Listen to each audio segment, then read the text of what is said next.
Hello guys, welcome to Pakistani real reaction. तो कैसे हैं आप सब? उम्मीद है आप सब बढ़िया होंगे और मजे में होंगे। मेरा नाम है मुदस्सिर। मैं हूं मुबशिर। सो गाइस, पुतिन के भारत आने से पहले हुआ बड़ा धमाका। Fifth generation fighter jet Sukhoi मतलब भारत आने वाला है। तो भाई साहब, ये डील मुझे लग रहा है कि इंडिया इसको लेगा। तकरीबन 20 से 30 ये जहाज भारत लेने लगा, या ज्यादा भी ले सकता है। 2-3 स्क्वाड्रन तो पक्की लेगा भाई। जिस तरीके का इसका हल्ला इस टाइम एकदम मच गया, और पुतिन आ रहा है भारत, ये बहुत बड़ी खबर होगी जो पुतिन आ रहा है भारत। सही बात तो है, भाई मुझे लग रहा है। अब सारा देखते हैं इसके ऊपर क्या सीन है, क्या धमाका हुआ है। काउंट करते हैं भाई। 3, 2, 1 एंड स्टार्ट।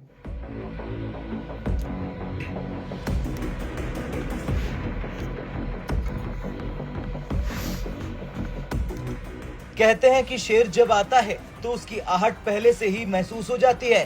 रूस के राष्ट्रपति व्लादिमीर पुतिन जनवरी 2025 में भारत के दौरे पर आ रहे हैं, लेकिन उनके आने से ठीक पहले उन्होंने ऐसा धमाका किया जिसने न सिर्फ भारत बल्कि पूरी दुनिया का ध्यान अपनी ओर खींच लिया। रूस ने भारत को 5वीं पीढ़ी के फाइटर जेट सुखोई 57 को लेकर G2G यानी कि गवर्नमेंट टू गवर्नमेंट डील का प्रस्ताव दिया। ये प्रस्ताव इतना बड़ा और आकर्षक है कि फ्रांस, अमेरिका और ब्रिटेन जैसे देशों के होश उड़ गए। सुखोई 57 फाइटर जेट को रूस ने अपनी नवीनतम तकनीक और युद्ध के अनुभव के साथ तैयार किया है। यह जेट न केवल 5वीं पीढ़ी की तकनीक का प्रतिनिधित्व करता है, बल्कि इसकी युद्ध सिद्ध क्षमताएं इसे और भी खास बनाती है। रूस ने भारत को राफेल के आधे दाम पर सुखोई 57 देने का प्रस्ताव दिया है, राफेल की कीमत लगातार बढ़ती जा रही है। वहीं रूस का ये जेट अत्याधुनिक तकनीक के साथ अधिक किफायती है। रूस ने भारत की चिंताओं को ध्यान में रखते हुए A51 इंजन का समाधान पेश किया है, जो सुखोई 57 को अधिक शक्तिशाली और टिकाऊ बनाता है।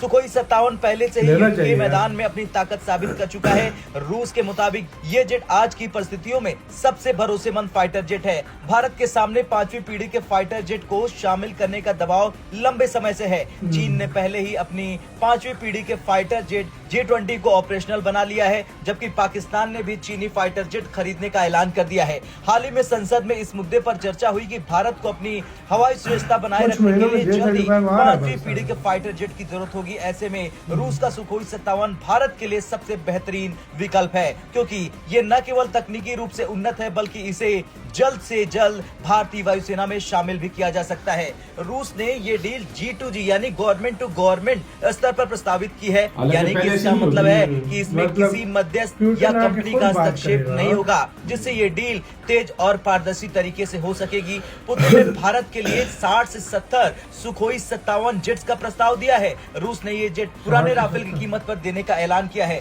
रूस ने आश्वासन दिया है कि ये फाइटर जेट्स भारत को कम समय में उपलब्ध कराए जाएंगे। वैसे देखा जाए तो इस डील से भारत के लिए फायदे ही फायदे हैं।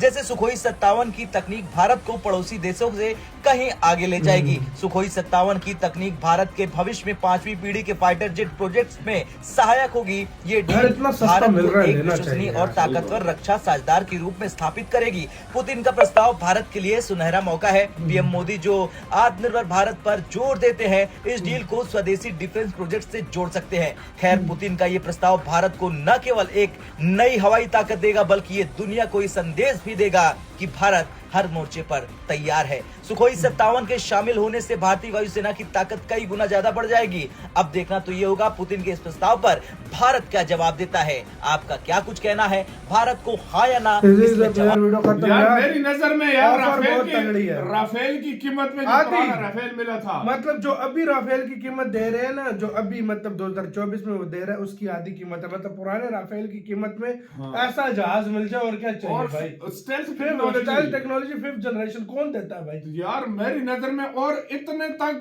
प्रस्ताव दिए गए हैं कि ये एयरक्राफ्ट हम इंडिया के साथ मिलकर भी बना सकते हैं। स्पेयर पार्ट किसी चीज को कोई मसला नहीं, कोई रोक नहीं, कोई ब्लैकमेलिंग नहीं, कोई किसी किस्म का नहीं। यार इससे बेस्ट डील कोई नहीं हो सकती। आप क्या समझते हो यार? आप लोगों से हमारा क्वेश्चन है कि यार इंडिया को ये डील करनी चाहिए, नहीं करनी चाहिए, आप लोग की वजह से नहीं करनी चाहिए, ये भी बता दो। सैंक्शन की बात नहीं है, इंडिया सैंक्शन से नहीं करता। वो तो है, इंडिया कहता है कि हमारे पास ऐसा 5th जनरेशन तैयार हो कि मतलब वो दुनिया देखे तो कहे हाँ वाकई यार कोई है। और इंडिया शायद एम का अपना भी बना रहा है। अब देखो इंडिया क्या करता है। टाइम लगेगा तो मैं कहता हूँ 3-4 स्क्वाड्रन ले ले, हाँ। भारत के पास एक तरह से स्टाइल था, आ जाएगा, एक भरम बन जाएगा और भारत। पैसों का भी इशू हाँ। नहीं है, पैसे- वो हाँ। जिस कहता है जिस हिसाब से दो यार कोई पैसा issue नहीं है। इंडिया के पास हाँ। बहुत है यार, पैसे की मसला ही नहीं है। इंडिया कंट्रीज की हेल्प करता है पैसे से यार। सही बात है। पैसे का मसला होता तो वो ही नहीं, वो एक आत्मनिर्भर को भारत पुश दे रहा है। सही अगर बात ये है। आ गया तो मतलब इंडियंस को ये डर है कि कहीं वो जो अपना एम का वो लेट ना हो जाए। सही बात तो है। भाई सब इस वजह से मतलब ये नहीं हो रहा, लेकिन मेरे लिहाज से अब मौके की जरूरत है। वाकई एम का में थोड़ा टाइम लगेगा तो वाकई ले लेना चाहिए। बिल्कुल। आपका गाइस क्या माइंड है, मतलब क्या आप सोचते हैं इसके बारे में, अपनी राय बताइएगा। अपना बहुत ज्यादा ख्याल रखना।